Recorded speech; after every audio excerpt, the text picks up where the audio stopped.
Je vous parle maintenant de Antibes, sur les bords de la Méditerranée. Donc, je peux vous montrer le coin du port. Antibes, tu es toujours en France, c'est-à-dire? Oh là là.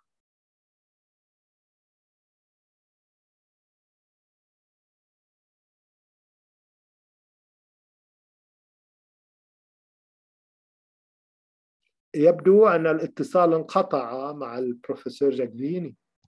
ننتظر قليلا.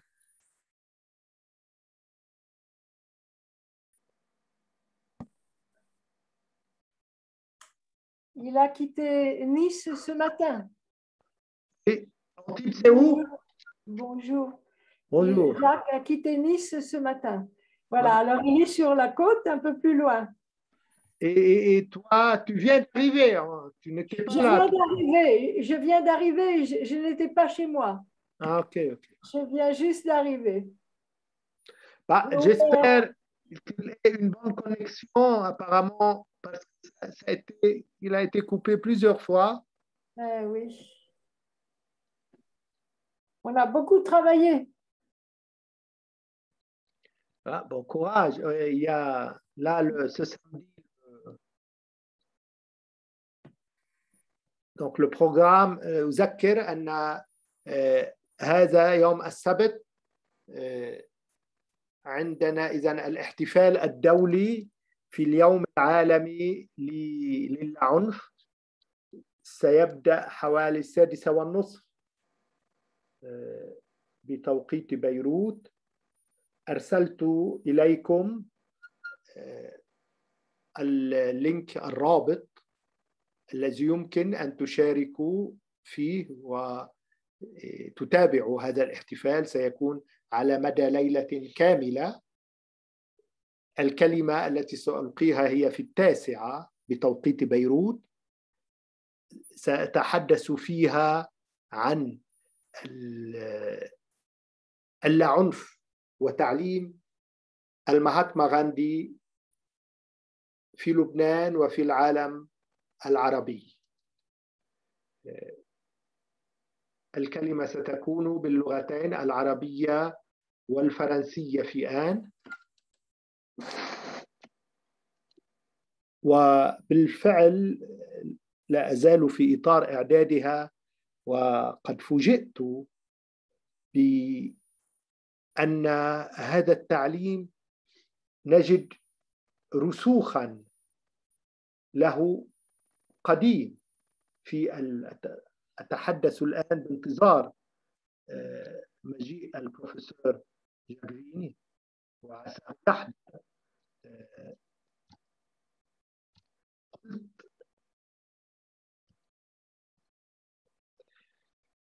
ما لاحظته وأنا لا أزال في طور إعداد هذه الكلمة،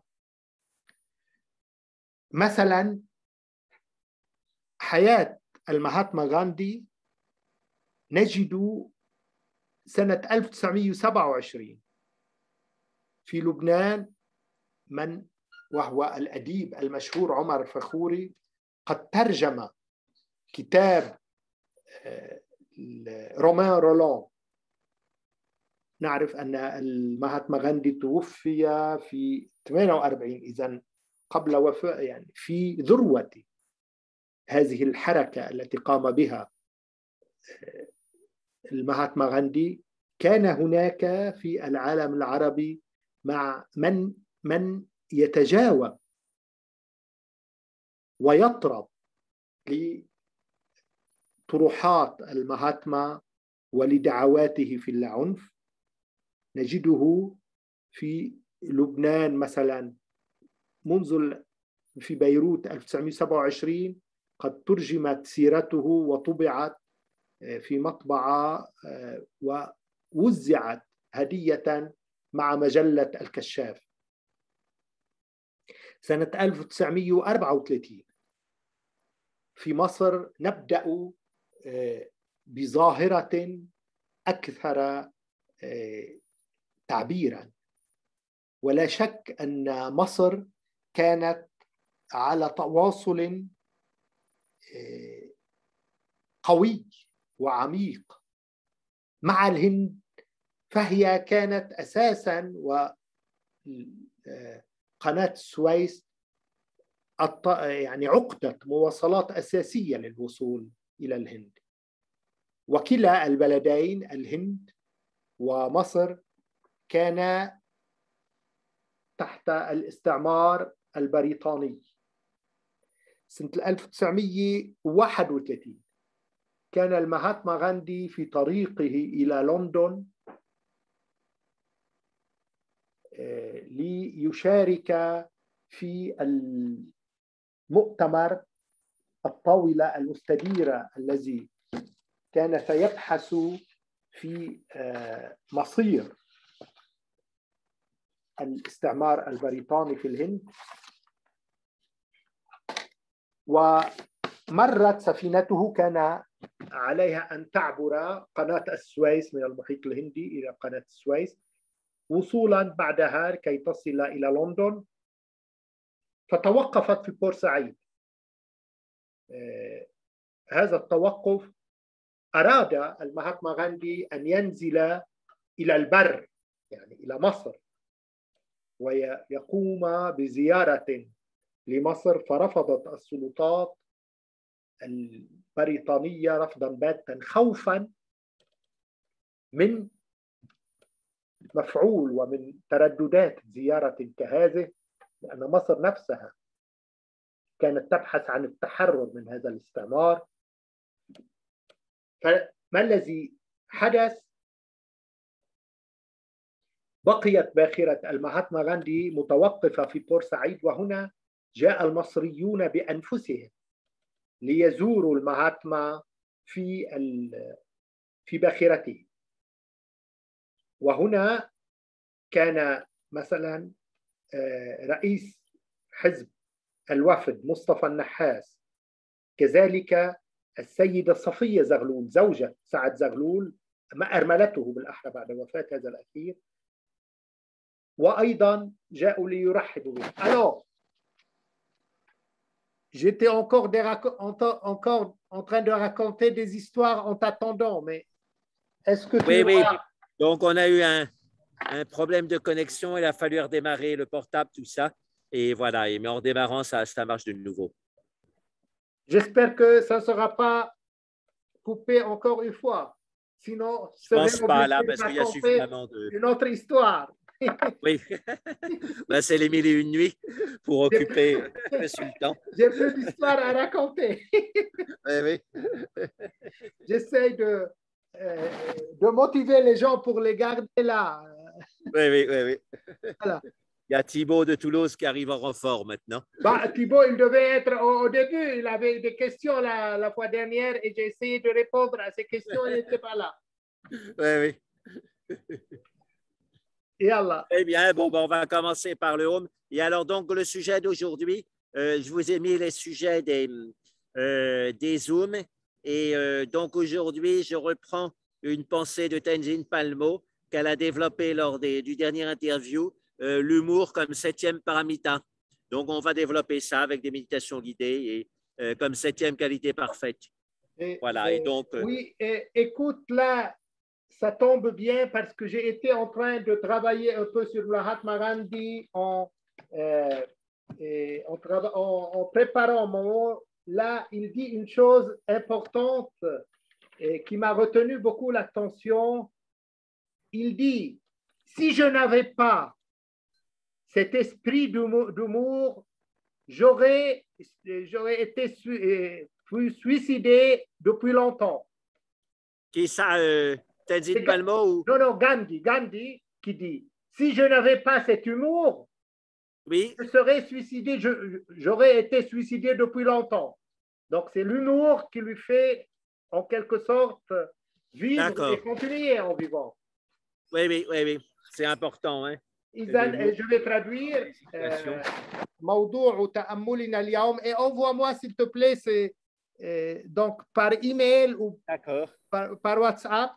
موضوع تأملنا اليوم هو الفكاهة المرح انطلاقا مما قالته الحكيمة تنزين بالمو في المقابلة الأخيرة المرح كأساس ليس فقط للتأمل ولكن للحياة. وهنا أنا دعمت أو هذه الفكرة بما قرأته للتو عند المهاتما غاندي الذي كان يقول: لو كنت أفتقر إلى روح المرح لكنت انتحرت منذ أبد بعيد. Voilà. Alors donc, je vais commencer par expliquer qu'est-ce que c'est que les 6 paramitas. Donc, il y a la générosité. Et Tenzin Palmo explique très bien qu'on peut être quelqu'un de menteur, de pas bien du tout, mais on peut toujours donner matériellement, donner un sourire. الباراميتا الستة والبداية العطاء. وتقول تنزين بالمو: يمكن أن يكون الإنسان سيئا جدا محتالا ولكن مع ذلك هذا لا يمنعه من العطاء. Parce que des fois, on ne s'engage pas dans la vie spirituelle en disant j'ai trop de défauts, mais justement la générosité, ça peut nous mettre le pied sur la vie spirituelle, même quand on a plein de défauts. إذن حتى لو كانت عندنا مساوئ كثيرة فإن الكرم يضعنا في طريق الحياة الروحية رغم كل سيئاتنا. De toute façon, Jacques, en islam, le premier attribut de Dieu, c'est il est généreux. Oui. Allah Karim, Dieu est généreux. Même le Coran, on appelle le Coran, Al-Quran al-Karim, le Coran généreux. Donc la générosité est le premier attribut divin. Oui, ça c'est beau. Hein, et le zakat, c'est un pilier de l'islam aussi, un des 5 piliers. Ouais, zakat, c'est la générosité, ok, donnée. Et donc Karim, ça veut dire généreux. Karim, généreux, oui. Allah Karim, le premier attribut de Dieu, c'est il est généreux. Et le premier attribut de la parole de Dieu, le Coran, Al-Quran al-Karim, le Coran généreux. Oui, oui, oui. Et c'est la nature, en fait, aussi qui est généreuse. Hein, ça, c'est quand on est relié à la nature, on s'aperçoit de sa générosité. إذا كنت أقول في الإسلام أن الصفة الأساسية، الاسم الأساسي لله بين أسمائه الحسنى هو الكرم. الله كريم والقرآن الكريم. Voilà, donc il y a la seconde paramita, c'est l'autodiscipline éthique, c'est-à-dire ça fait penser à une image très simple de Swami Vivekananda, celle du seau percé. إذن الباراميتا الثانية هي الانتظام ولا سيما الانتظام الخلقي. سوامي فيجياناندا يعطي مثل السطل الدلو المثقوب. Et donc, quand on n'observe pas ces qualités éthiques de base, on disperse son énergie, on la gaspille, et même si on médite, on reste comme un seau percé où l'eau ne monte pas. عندما لا نلتزم ولا نحافظ على هذه القيم وهذه الخلقيات وإن كنا نقوم بالتأمل فهذا نكون مثل دلو مثقوب لا يحفظ الماء. وكل ما نكسبه بالتأمل نفقده تلقائيا لأننا لا نستطيع أن نحتفظ به مثل السطل المثقوب. Et donc, dans cette autodiscipline, ce n'est pas des commandements qui viennent du ciel, mais c'est simplement l'imitation de gens qui sont avancés spirituellement. إذن في هذا الانتظام الذاتي الذي نلتزم به ليست وصايا سماوية آتية من علي، وإنما هي نماذج للسلوك نراها عند معلمين وعند حكماء آخرين ونتمثل بهم. Quand on sent, on se représente quelqu'un qui est avancé spirituellement, on voit bien qu'il ne sera pas dans la violence, par exemple. عندما مثلا ننظر إلى أي متأمل آخر أو حكيم من الطبيعي أن لا يكون عنيفا. Il ne sera pas dans le mensonge, il ne sera pas dans le vol. أن لا يكون كاذبا، أن لا يكون سارقا. هذه أمور طبيعية عفوية. لا يمكن أن يكون المتأمل سارقا أو Il ne عنيفا. sera pas dans des comportements sexuels qui font souffrir les autres ou qui le font souffrir lui-même. أو أن يستغل الآخرين جنسيا. Et il ne prendra pas non plus de drogue ou il n'accumulera pas les biens inutiles. أيضا لا يتعاطى المخدرات، لا أيضا يكدس الثروات. Donc, c'est une question de bon sens éclairé, cette autodiscipline éthique. إذن إنها وعي مستنير. هذا النظام الداخلي الذي يلتزم، الخلق الذي يلتزم به المتأمل. Et donc, cette discipline éthique aussi, ça se dit Shila en sanskrit et en pali, Shila. هذا النظام الخلقي اسمه normalement on prononce Sila. C'est Shila, le CH. C'est pas Sila, Sila c'est autre chose. C'est bien le chat comme Shivananda. إذن هي Shila. Oui, c'est ça. Alors peut-être qu'en pali, ils écrivent. En pali, c'est Sila. En pali, c'est Sila. D'accord, oui. Et donc, et Shila en sanskrit, ça veut dire le rocher aussi. وشيلا في السنسكريتية تعني أيضا الصخرة.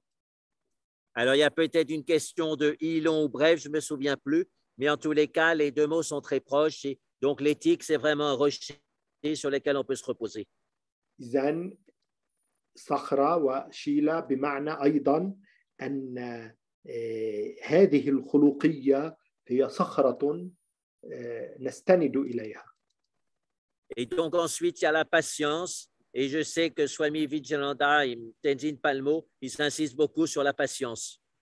هناك أيضا الصبر. وأعرف تماما أن سوامي فيجياناندا وتنزين بالمو يركزان كلاهما على الصبر كواحدة من المناقب الأساسية في الحياة الروحية. Au début, on a quelques bonnes expériences en méditation, on s'enthousiasme, mais ensuite, il y a les difficultés qui viennent et là, on se décourage. إذن في البداية، بداية الحياة الروحية، عندنا يعني نختبر بعض الاختبارات الجميلة، فهذا يحمسنا، ولكن تأتي بعدها حقبة طويلة من لا اختبارات من الحياة الرتيبة، وهنا نفقد هذه الشجاعة. من هنا أهمية أن نصبر. Et ce qui aide beaucoup pour la patience, c'est justement l'humour. وما يساعد على الصبر هو الفكاهة، روح الفكاهة. Et donc, il y a un récit dans l'hindouisme qui est assez connu, c'est le récit de Shiva Tripur Antaka. إذن هناك رواية في الهندوسية، رواية شيفا في كأنتكا. Donc, c'est celui Antaka qui met fin. C'est Ant, c'est comme N en anglais, ça veut dire la fin. Antaka, c'est celui qui met fin. إذن أنتكا يعني ذاك الذي يضع حدا نهاية. Et Tripura, ça représente les triades du monde. تريبورا هي ثلاثية مثلث العالم. Par exemple, ça peut être Tamas, Rajas, Sattva. Vous connaissez le sens de ces qualités de base. مثل الصفات الثلاثة تمس ورجس وساتفا. Et donc, ces qualités peuvent nous détruire. Hein, si on a trop de léthargie, ça détruit notre sadhana. Trop d'agitation comme rajas, ça détruit notre sadhana. Si on a trop... Oui. الصفات يمكن أن تدمرنا مثلا إذا كان عندنا الكثير من الطمس أي طاقة الخمول يدمرنا إذا كان عندنا الكثير من الهيجان طاقة الرجس أيضا يمكن أن يدمرنا. Et si on a trop de sattva aussi, ça peut être un problème parce qu'on développe l'orgueil spirituel. On pense, moi, je suis plus pur que les autres. الكثير من السدوى أيضا يمكن أن يكون مشكلة مثارة إشكالية بالنسبة لنا أن نفكر أن عندنا الكثير من الطهر والنقاوة ويسبب العجرفة. Mais si on réussit à voir tout ça avec le sourire, ces obstacles s'effondrent. ولكن إذا نجحنا في أن ننظر إلى كل ذلك ببسمة فكل هذه العوائق تدمر. Et donc, l'histoire de Tripura Antaka, donc c'est que les 3 villes volantes construites par les démons, c'est-à-dire une ville de bois, une ville de cuivre et une ville de fer, sont arrivées en volant contre Brahma, Vishnu et Shiva. إذن 3 مدن وصلت طيرانا واحدة من النحاس وأخرى من الخشب وصلت إلى الثالوث الهندي برهما وشيفا وفيشنو. Et quand Brahma et Vishnu ont vu ça, ils ont eu très peur et ils se sont enfuis. وعندما رأى ذلك برهما وفيشنو خافا وهربا. Mais Shiva, lui, donc il était avec Brahma et Vishnu dans la forêt et il était accoudé à un tronc d'arbre. أما شيفا فكان ملتصقا بجذع شجرة في الغابة مع برهما وفيشنو. Et il était vêtu simplement d'une peau de bête autour des reins. ولم يكن يلبس سوى جلد الحيوان عند خصره. Et il a simplement souri et par son sourire, les 3 villes volantes se sont effondrées et n'ont pas pu lui faire de mal. Elles se sont écrasées à terre. فقط اكتفى بأن ابتسم وبمجرد أن ابتسم هذه ببسمته المدن الثلاث تحطمت ووقعت على الأرض. Et donc cette représentation de Shiva, il y a des symboles intéressants et qu'on peut appliquer directement en méditation. هذا التمثيل لشيفا هناك رموز عديدة يمكن أن نطبقها في التأمل. Et donc déjà, Shiva est presque nu, c'est-à-dire il a abandonné plein de choses. شيفا هو شبه عار وهذا يعني أنه تجرد وترك أشياء كثيرة. Et c'est quand on a abandonné plein de choses qu'on peut développer la joie et l'humour. وبالفعل عندما نتجرد ونترك أشياء كثيرة عندها يمكن أن نطور الفرح بداخلنا والفكاهة.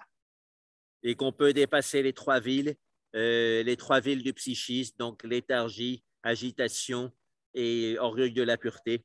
ويمكن عندها أن نتجاوز المدن الثلاثة والتي قلنا إنها نموذج أو مثال عن الصفات الثلاثة الخمول.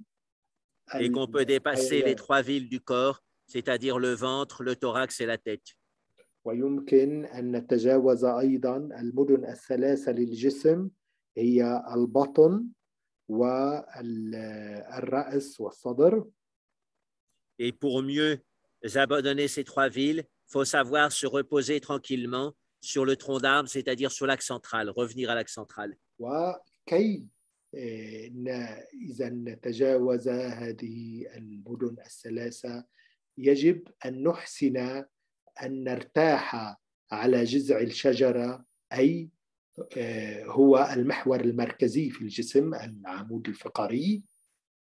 En général, l'énergie du corps est bloquée dans des tas de fixations et il faut liquéfier ces fixations pour qu'elles coulent dans l'axe central et qu'elles montent jusqu'au troisième œil. C'est ça la méthode du Raja Yoga. غالبا ما تكون طاقة الجسم مجمدة في أماكن معينة، علينا أن نسيلها كي تجري في كل مناطق الجسم. Donc, ce symbolisme de Tripurantaka, on va travailler dessus, mais on termine quand même la liste des 6 paramitas. وهذه الرموز للثلاثة سنعمل عليها، ولكن بالبداية نكمل هذه الباراميتا الستة. Et ce qu'il y a d'important, c'est de se souvenir que ces paramitas, ça veut dire parfait, param c'est parfait, paramita ça veut dire ce qui a été perfectionné. إذن باراميتا هو ما يجعلنا كاملين، نقترب من الكمال. Et donc, pourquoi ces qualités sont parfaites? Parce qu'elles sont complètement dépourvues d'ego. إذن لما كل هذه الصفات هي كاملة؟ لأن تجردت عن الأنا. Et quand on sait rire de soi-même, ça veut dire qu'on lâche une bonne partie de son ego. عندما أيضا نفلح في أن نضحك من تلقاء ذاتنا، نكون وكأننا تخلينا عن جزء من هذا الأنا. Et comme le disait une religieuse chrétienne, on perd beaucoup d'occasions de rire quand on ne sait pas rire de soi-même. إذن وكما تقول إحدى الراهبات، نخسر مناسبات عديدة للضحك إذا لم نكن قد أتقنا أن نضحك من أنفسنا. Et donc, maintenant, une autre paramita qui est proche de la précédente, c'est la persévérance. إذن باراميتا أخرى هي المثابرة. Un mot courant sanskrit pour persévérance, c'est titiksha. وبالسنسكريتية تيتيكشا. Et donc, Swamiji a passé 8 ans en ermitage à Dolchina et il sous-entendait souvent que c'était une des raisons pour ça, c'était de développer la persévérance, tout simplement. إذن أمضى 6 سنوات سوامي فيجياناندا في دولشينا في محبسة كي يطور هذه المثابرة. Et donc, Tenzin Palmo, elle a non seulement passé 11 ans et demi dans une grotte, تنزين بالمو أيضا أمضت نحو 12 عاما في غار في قمة جبل. mais elle a aussi passé 6 ans dans une belle forêt de sapins vers 3300 mètres d'altitude dans la vallée du Laoul. وأيضا نحو 6 سنوات في واد معين. Avant de monter à la grotte qui était peut-être 7 ou 8 kilomètres au-dessus. قبل أن تصعد إلى هذا الغار. Et donc, ça fait dans tout 14 ans dans l'Himalaya, sachant que pendant 6 mois, la vallée du Laoul était coupée du reste de l'Inde par la neige au col de Rotang. ما مجموعه 14 عاما في الهيمالايا، علما أن الوادي كانت أحيانا منقطعة كليا بسبب العواصف والبرد عن بقية أجزاء العالم. Et donc, tout ça, ça demande de la persévérance. كل ذلك يتطلب مثابرة. Qu'on comprenne la définition de la méditation selon le sanskrit bhavana qui veut dire croissance. نفهم تحديد التأمل بالسنسكريتية بhavana أي نمو. Ou alors selon les Tibétains, gom qui veut dire familiarisation. أو بالتبتية gom أي أن نكون في حالة إلفة عائلية. Dans les deux cas, la qualité sous-entendue, c'est la persévérance. وفي الحالتين إذن الميزة الأساسية هي المثابرة، الفضيلة. Donc, titiksha, c'est la répétition intensive, la forme intensive de tik qui veut dire fixer. تيتيكشا هي إذن تعني أن نثبت الشيء. Et donc, l'idée, c'est d'être fixé sur l'objet de méditation et pour cela, de se défixer de tous les autres objets d'attention ou de distraction. الأساس هي أن نثبت انتباهنا على هذا الشيء، موضوع التأمل، وأيضا أن لا نتنبه إلى أي شيء ثاني يشتت انتباهنا. Et en hindi actuellement, il y a 600 millions de gens qui parlent hindi au monde, qui tous les jours, pour demander comment ça va, disent tik hai. في الهندية تيك هي يعني كيف حالك. Et au fait, c'est la même racine que titiksha. Littéralement, ça veut dire, enfin, on traduit par est-ce que ça va bien, mais littéralement, ça veut dire est-ce que c'est fixé? Est-ce que les choses sont bien fixées aujourd'hui? هي تفهم إن هل أنت بخير، ولكن المعنى الحرفي هل أن الأمور ثابتة مثبتة. Et donc, on pourrait traduire ça aussi en élargissant un peu le sens. Est-ce que tu as une bonne persévérance aujourd'hui? والمعنى الآخر هو هل أنت في حالة مثابرة جيدة اليوم. Et donc, si on a une bonne persévérance, ça veut dire que les choses iront bien. Si on est instable, probablement les choses n'iront pas bien. إذا كنا في حالة مثابرة عندها الأمور تجري كما يجب وفي حالة جيدة، وإذا أعوزتنا المثابرة عندها الأمور لا تكون جيدة. Et donc ensuite, il y a une autre paramita, c'est la stabilité mentale. هناك باراميتا أخرى وهي الثبات الذهني. On pourrait dire que la stabilité mentale, c'est le tronc de l'arbre. يمكن أن نقول أن الثبات الذهني هو جذع الشجرة. Les quatre premières qualités, les quatre premières paramitas, c'est-à-dire générosité, autodiscipline, patience, persévérance, ce sont les racines de l'arbre. الفضائل الأربعة التي تحدثنا عنها، الكرم وغيرها، هي جذور هذه الشجرة. Et les deux dernières qualités, donc stabilité mentale et sagesse discernante, ce sont les feuilles de l'arbre. أما الفضيلتان الأخيرتان الثبات هي أوراق الشجرة.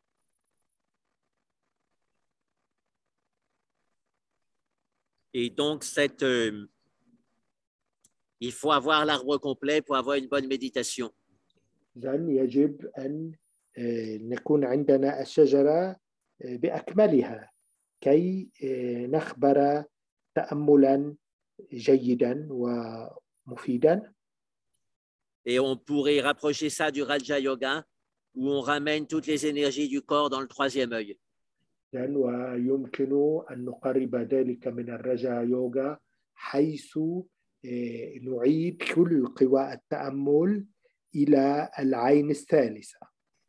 Et c'est clair que ce troisième œil, avec la lumière qu'on y voit, c'est le lieu de la sagesse discernante.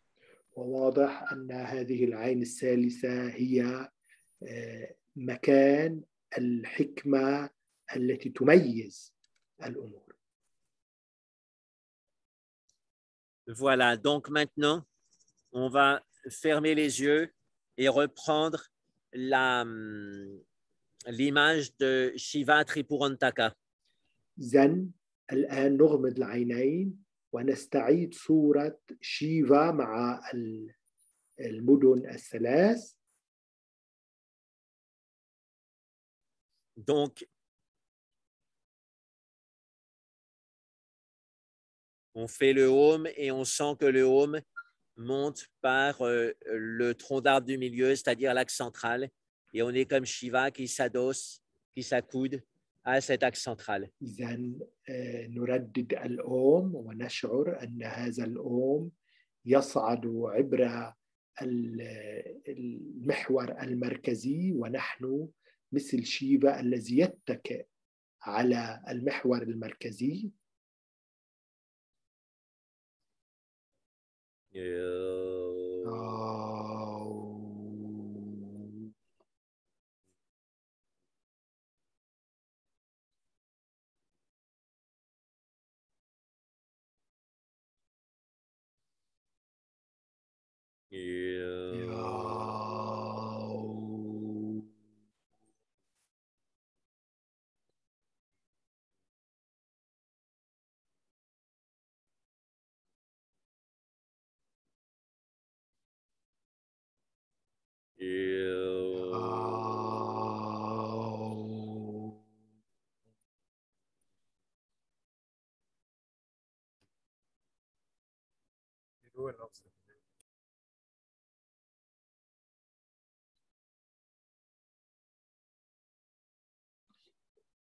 Jacques, on t'entend plus.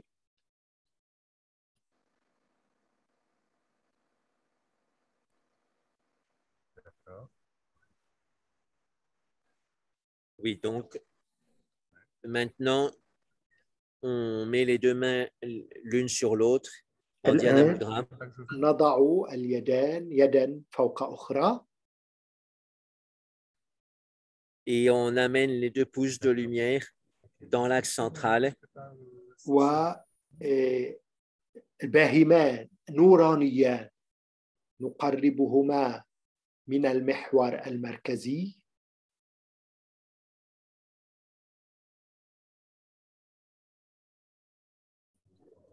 Et donc, on sent cette convergence de toutes les tensions, de toutes les fixations du corps dans la rivière centrale qui monte vers le troisième œil. نشعر بكل هذه القوى تتوحد تلتقي في قاعدة المحور المركزي ومنها تصعد في المحور المركزي. Donc, le travail est simple. On défait les fixations dans tout le corps pour fixer l'attention sur la lumière au niveau du troisième œil. C'est titiksha, la persévérance, la fixation. نفكك كل العقد في الجسم كي تصعد كلها عبر هذا المحور المركزي. Et donc, comme ça, on peut renforcer cette persévérance. وهكذا يمكن أن ندعم هذه المثابرة.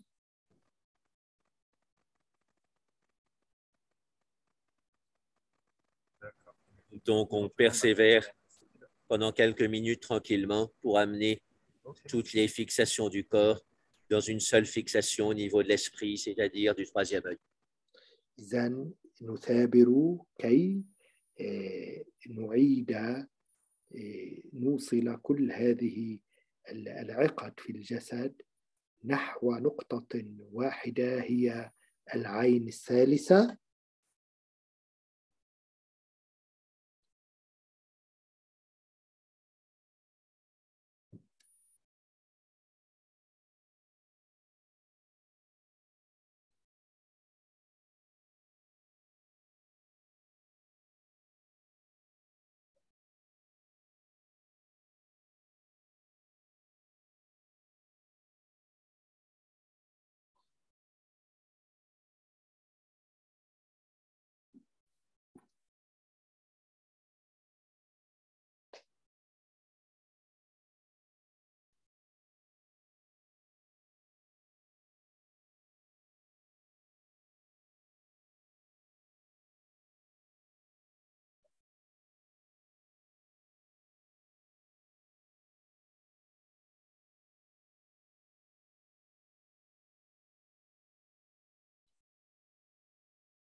Pour augmenter l'humour en méditation, on charge le troisième œil de lumière avec l'oscillation de la tête. إذن كي نزيد من الفكاهة في التأمل نشحن بالنور العين الثالثة. Quand on expire, on sent les deux pouces de lumière qui convergent au centre du front et on augmente la lumière en la concentrant au centre du front. عند الزفير نشحن الباهمان النورانيان بالمزيد من النور ونوجه هذا النور نحو العين الثالثة. Et on imagine que quand la coupe de la lumière blanche au niveau du front déborde et se répand dans le corps, c'est comme un immense éclat de rire. ونشعر أيضا هذا النور عندما يتفشى ويشع في مختلف أعضاء الجسد وكأنه قهقهة قوية من الضحك.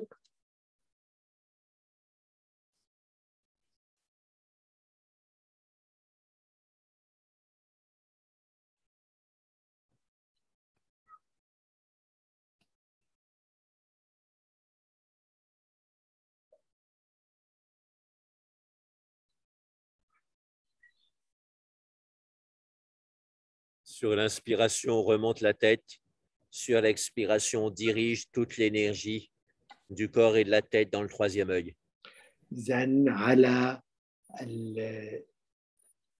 الشهيق نصعد الجسد وعلى الزفير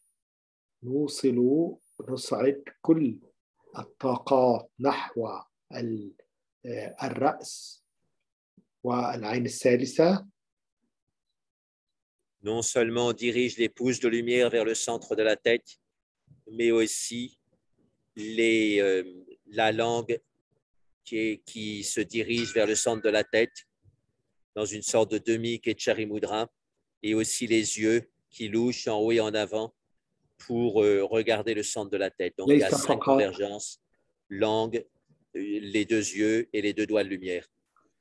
ليس فقط نصعد الإصبعين النورانيين نحو مركز الرأس العين الثالثة ولكن أيضا اللسان باتجاه سقف الحنك يصعد نحو العين الثالثة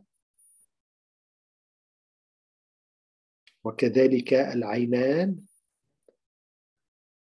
نوجههما نحو العين الثالثة.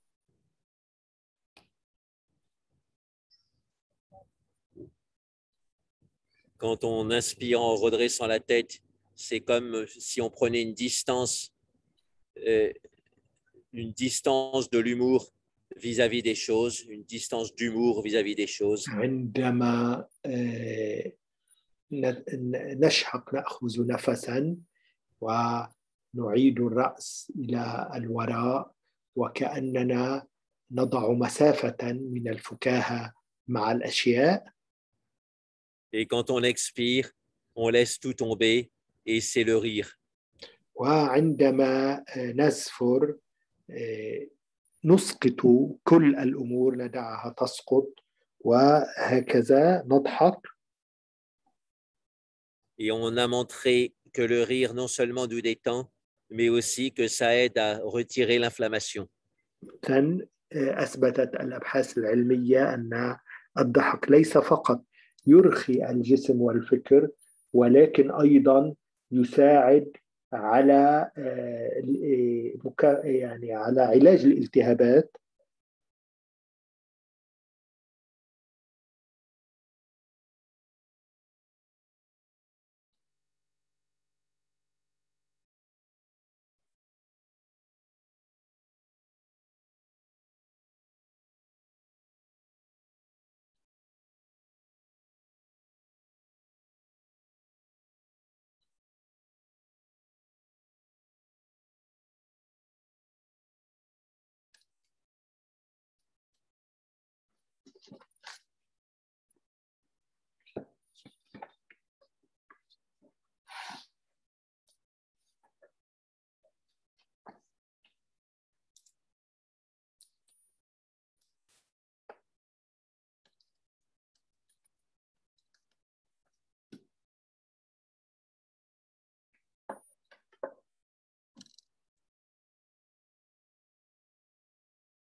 يبدو أن الاتصال أيضا قد انقطع مجددا. Apparemment, la connexion avec Dr. Jacques Vigne est coupée.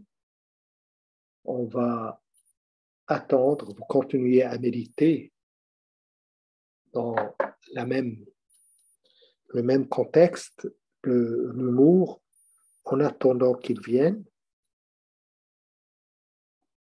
نتابع التأمل بما طلبه بانتظار أن يأتي مجددا وعساه لا تطول غيبته. كان التأمل موضوعه هذا الفكاهة مع النفس. يمكن أن نركز على ما قلناه في هذا التأمل أن من لا يحسن أن يضحك من نفسه يصعب أن يتطور بالتأمل بسرعة. On reprend ce qu'on vient de dire, que celui qui ne se moque pas de lui-même, qu'il a un humour vis-à-vis de soi-même, combien il y a de petitesses, combien il y a d'obstacles, il n'arrive pas à surmonter dans sa propre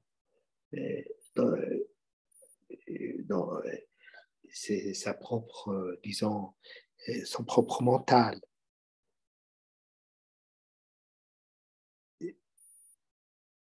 Donc le fait de se moquer de ses faiblesses, ça aide à progresser, à persévérer sur le chemin. كل هذه العوائق البسيطة وأكثرها عوائق وهمية.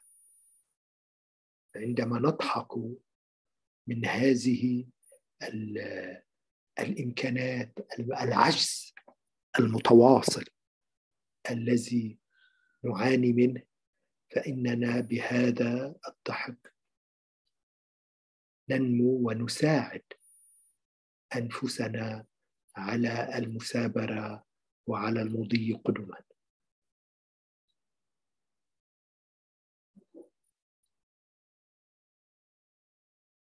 On continue encore quelques minutes à cogiter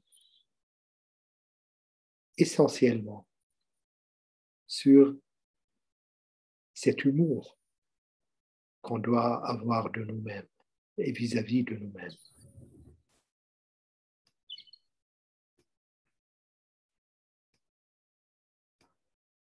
Voilà, de nouveau, petit problème de connexion, mais je suis de retour.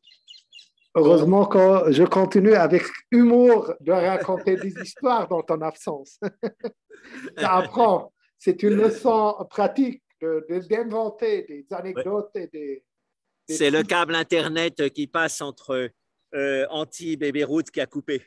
Mais j'ai été le réparer. J'ai plongé dans les Méditerranée et j'ai été le réparer. Voilà, donc on continue à ramener toute l'énergie sur l'expiration dans le centre du front et on sent que la tête qui s'incline donne une détente dans tout le corps. إذن نتابع في إعادة حصر كل الطاقة مع الزفير في العين الثالثة ثم نطلقها في مختلف أرجاء الجسم.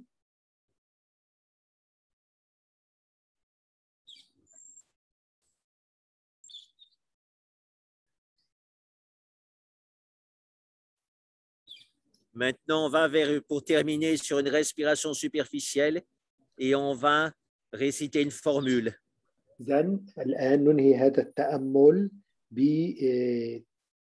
بتنفس سطحي خفيف وسنكرر صيغة ما سنتلوها. Vous savez que la respiration superficielle, c'est aussi la respiration de la méditation profonde et du sommeil profond. تعرفون أن التنفس السطحي الخفيف هو التنفس الذي نمارسه لا إراديا عندما نكون ننام في حالة النوم أو في حالة التأمل العميق. C'est 2 battements de cœur sur l'inspire, 2 battements de cœur sur l'expire. ووتيرته ضربتان للقلب على الشهيق ودقتان على الزفير. Et quand on inspire, on dit humour. وعند الشهيق نقول فكاهة إمور. Quand on expire, on dit amour. وعند الزفير نقول أمور حب. Quand on réinspire, on dit pour soi. عند الشهيق الآخر نقول للذات حب الذات. Et quand on réexpire, on dit pour l'autre. وعندما نسفر نقول للآخر حب للآخر للذات وللآخر. Donc la formule, c'est amour, humour, pour soi, pour l'autre. إذن الصيغة هي حب وفكاهة للذات وللآخر. Enfin, oui, je me suis peut-être trompé, c'est humour d'abord, et ensuite amour, et puis pour soi, pour l'autre. إذن فكاهة وحب للذات وللآخر.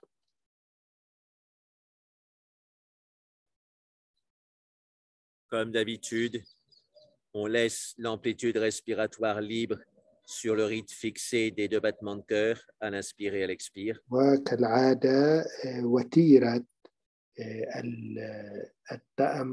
التنفس ندعها تلقائية بعموما دقتان للقلب على الشهيق ودقتان على الزفير. Et on cherche à bien unifier les battements de cœur et la prononciation des syllabes subtiles. ونحاول أن نوحد نناغم بين دقات القلب وبين هذه الصيغة التي نرددها. Ça fait une synchronisation, une harmonisation qui aide à rentrer en méditation profonde. ما يؤدي إلى تناغم يساعد في الدخول في تأمل عميق.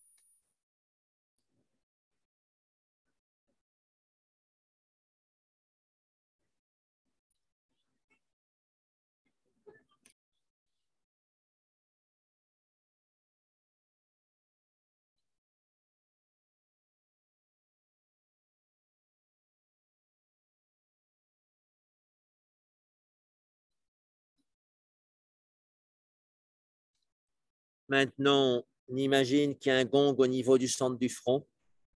الآن نتخيل هناك طبل غونغ على وسط الجبين.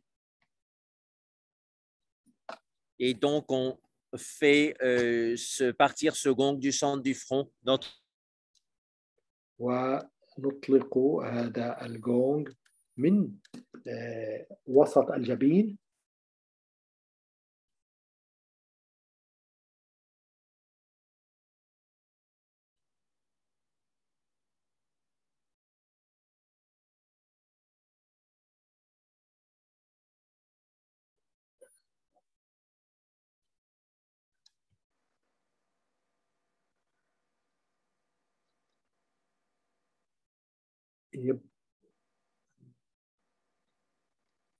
On continue cette méditation du gong au centre du front et on imagine qu'on est en train de frapper sur le gong, d'où un son continu et assez beau émane de ce gong. إذن نتابع مع تخيل هذا الغونغ وسط الجبين نضرب عليه وهناك عندها صوت متواصل يخرج منه.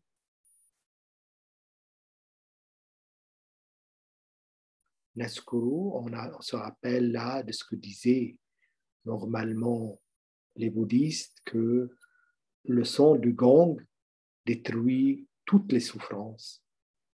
Et on imagine avec ce son du gong qu'on a au milieu du front, comment ces souffrances sont en quelque sorte détruites et réduites à néant. في البوذية يقولون أن صوت الغونغ يدمر كل العذابات.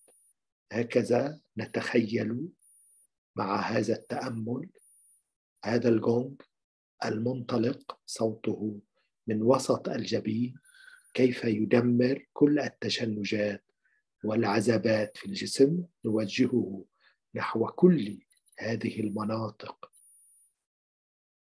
التي المتألمة والتي تعاني من تشنج في جسدنا كي يفككها. On envoie ce gong, صوت هذا الgong, vers les différentes parties du corps pour qu'il démonte les stress et qu'il démonte les tensions.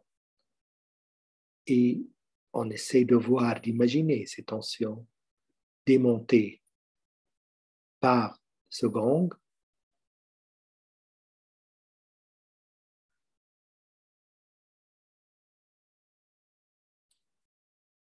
والآن مع هذا الجونغ سنكرر أوم 3 مرات لنختم هذا التأمل.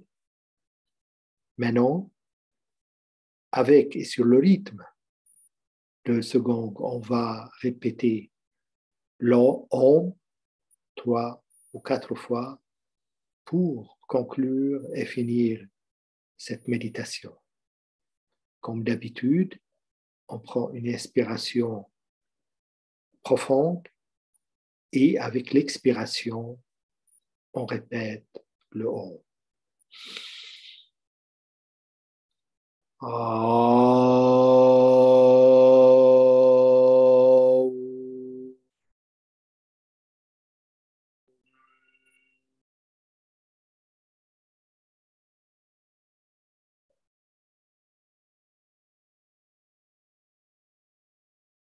On oriente ce Om vers les parties souffrantes du corps tendues et on essaye de les démonter par cette vibration. نوجه الأم نحو المناطق المتشنجة من الجسم ونفكك هذه التشنجات بالأم. دائما نأخذ شهيقا نفسا عميقا والأم مع الزفير.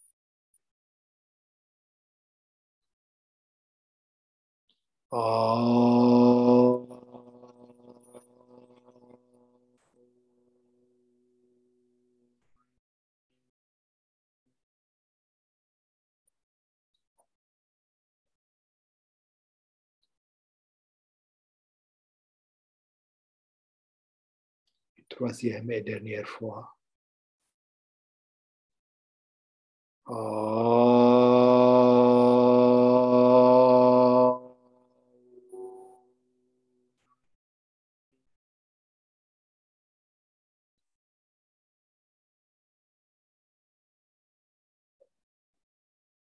Voilà. On termine dans l'absence du docteur Jacques Vigne cette séance de méditation. Quelques petites minutes pour un échange si quelqu'un désire poser des questions ou dire quelque chose. Voilà, Geneviève, vas-y. D'abord, je voulais te remercier et te dire bravo parce que ce n'était pas facile de rattraper comme ça et c'était parfait. Merci. Alors, je voulais aussi te demander, j'ai noté dans la 7e paramitale les qualités spirituelles, l'humour, la générosité, la persévérance, la stabilité mentale et la sagesse discernante. Est-ce que j'ai oublié quelque chose? Bah, écoute, j'ai pas en tête tout. Il me semble que c'est bon. Je sais pas. Qu'est-ce que tu en Bon, penses, Thibaut? Tu te, Thibaut, tu te rappelles Oui, d'une est-ce que qualité j'ai... qu'elle n'a pas notée? pas du tout. Ah bon, est-ce que j'ai oublié quelque chose? Je ne sais pas si tu as oublié quelque chose ou pas. Parce que je note toujours, j'ai un gros paquet Bah, on doit le punir parce qu'il est venu aujourd'hui très tard, notre cher Thibaut. Oui, et- oui. Et autrefois, eh ben, du moment qu'on a le temps maintenant de te répondre à cette question que tu as posée et dont j'ai traité aujourd'hui dans mon exposé et tu étais absent, il y a une tradition assez claire, assez correcte, assez bien notée dans le christianisme de ce qu'on appelle les saints lévitateurs. Donc, ce n'est pas symbolique. L'importance de l'expérience, que ce soit de Saint-Thérèse d'Avila ou ce n'est pas uniquement Saint-Thérèse d'Avila. Autrefois, j'ai parlé et moi j'ai travaillé, j'ai 6 livres sur Saint Thomas d'Aquin. Il avait des expériences de lévitation. Il y a Catherine de Sienne. Aujourd'hui, on a lu des textes de Sainte-Thérèse d'Avila où elle décrit, elle raconte et en détail comment ça se passait chez elle. Et elle raconte à un certain moment que même les sœurs, les religieuses, elle était la supérieure, donc ces religieuses qui savaient qu'est-ce qui se passait souvent chez elle, elle l'entourait pour l'empêcher même de l'éviter, donc d'aller haut, et elle n'arrivait pas. Et elle disait que souvent, ça me faisait mal parce qu'elle aimait cacher ce pouvoir. Donc, elle essayait pratiquement et vraiment de résister contre, elle appelle cette tempête qui vient de bas en haut et qui me fait, qui me fait soulever. Hein, et je n'arrivais pas.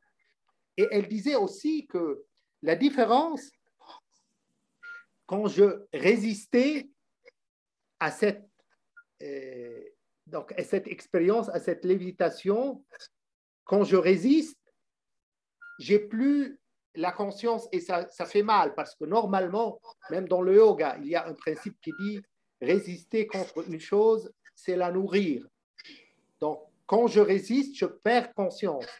Et de toute façon, le phénomène se passe. Alors que si je suis dans un état de soumission complète, qu'il soit ainsi comme c'est fait, ben, la seule différence, c'est que je sens d'abord une grande joie, un, deux, je peux jouir d'être consciente complètement de ce qui se passe en moi et autour de moi.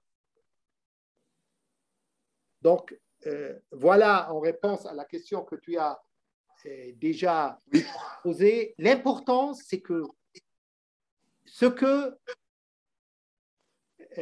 Maharshi Patanjali dans le Yoga Sutra et le yoga de l'Upanishad du yoga, ou bien le Shiva Samhita, ce qui a été décrit précisément dans ces écritures très anciennes, on le trouve pratiqué, expérimenté précisément chez Sainte Thérèse d'Avila. Et moi, j'ai fait en quelque sorte, j'ai comparé comme dans un miroir les textes du yoga et les expériences et les textes de Sainte Thérèse d'Avila. D'accord. Les prémices, c'est presque les mêmes. Comment elle commençait par sauter comme une grenouille, exactement comme ça s'est décrit dans le yoga. Donc, l'intérêt de ces expériences de saints lévitateurs, c'est qu'ils donnent un exemple concret à ce qui est décrit, plutôt théoriquement dans les textes anciens de Yoga Sutra et d'autres textes. D'accord. Voilà. Pour dire vraiment en bref, parce qu'on a pris plusieurs expériences là où elle racontait ce qui se passait avec elle. Oui, non, je croyais que ça restait au niveau symbolique.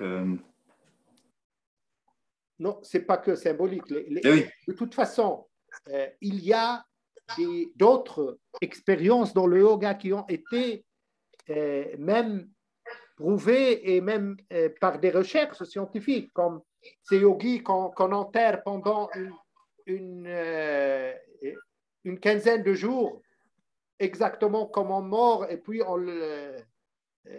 on creuse pour les trouver toujours vivants. Donc, pendant une quinzaine de jours, ils n'ont pas respiré, ces pauvres fakirs même.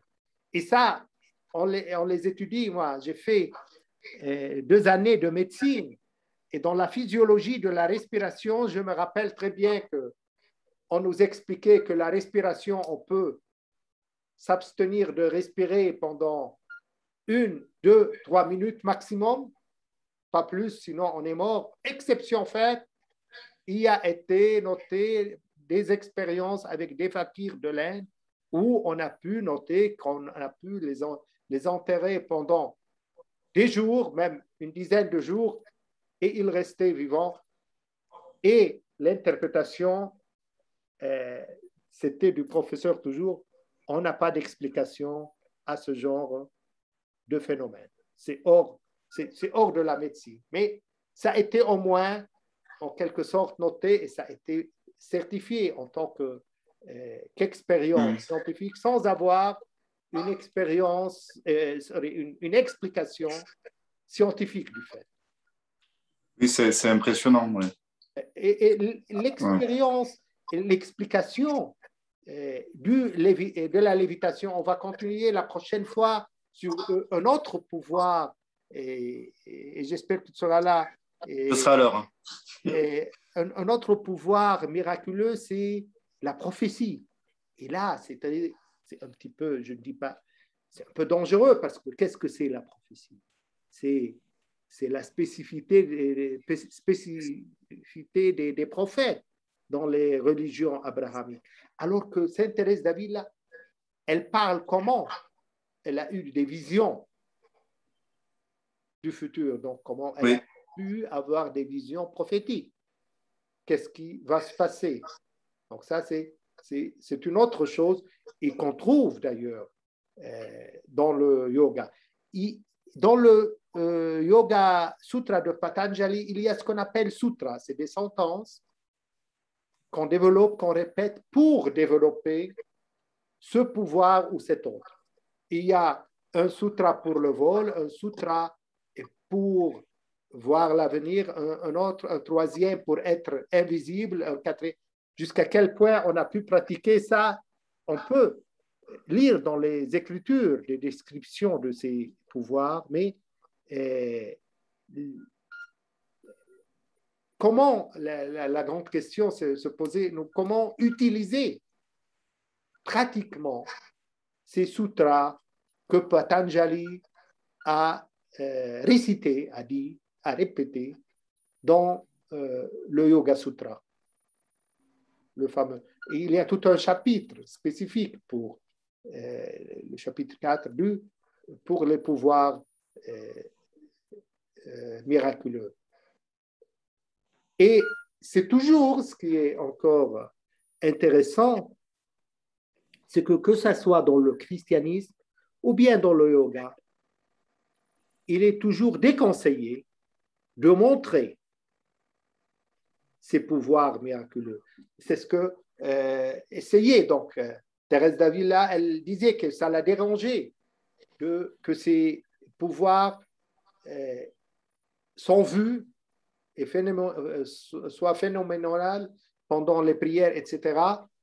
Elle voulait les cacher, elle n'arrivait pas. Là, elle est un peu spéciale dans son expérience. Dans le bouddhisme, le Bouddha, il utilise déjà une comparaison assez forte. Il disait à ses disciples, celui qui utilise ses pouvoirs miraculeux pour avoir de l'argent, pour gagner de l'argent, est exactement comme une prostituée qui utilise son corps pour avoir de l'argent. Regarde combien il était sévère. Oui. Et il disait d'ailleurs que sur le chemin du nirvana, sur le chemin de l'évolution, il dit on croise, comme si c'est comme ça, aléatoirement, on croise les pouvoirs surnaturels. Mais si on reste à ce niveau, surtout que c'est trop attractif et ça flatte beaucoup l'ego de rester à ce niveau. Si on reste à ce niveau, on n'arrive plus au nirvana. Et c'est ce que disaient aussi les yogis. Toujours, les grands yogis, ils répétaient ça aux disciples, non? Comme pour qu'ils ne tombent pas dans l'attraction de cette tentation des pouvoirs miraculeux. Une fois qu'on est là, on est complètement fixé, on ne peut pas aller au-delà. D'accord. Voilà. Et merci. De rien. Ça me fait penser à quelque chose. On en avait parlé avec Jacques une fois. Bon, tu connais le Padre Pio dans le christianisme. Ouais. Et il y a un témoignage qui va t'intéresser, je pense. C'est le père Jean de Robert, il s'appelle. Il est arrivé tout jeune prêtre à Rome, en Italie, c'est un Français. Il ne croyait pas du tout à tout ça. Il croyait à peine à Dieu, finalement, même s'il voulait être prêtre. Et il a rencontré le Padre Pio et il raconte que des choses incroyables. Alors, au début, il l'a pris pour un fou, hein, parce qu'il a vu des phénomènes comme ça. Et bon, après, il raconte son expérience auprès du Padre Pio. C'est un témoignage que tu peux retrouver sur YouTube en tapant Père Jean de Robert. Ouais, de toute façon, j'ai lu la biographie de Padre Pio. Il y a un film même sur ça, ce qu'il avait comme pouvoir miraculeux et on lui reprochait ça. On lui reprochait encore pas d'utiliser ça, d'être un fake, un faux maître. La bilocation, tous ces trucs, les gens qui le voyaient à plusieurs endroits, mais sans le retrouver dans toutes les traditions, plus ou moins, ce genre de... Même avec Mananda Mahi, ils n'essaient pas de le montrer en général. Hein. Ouais. Oui, et c'est intéressant. Padre Pio, c'est quelqu'un de très intéressant sur ce sujet et sur d'autres.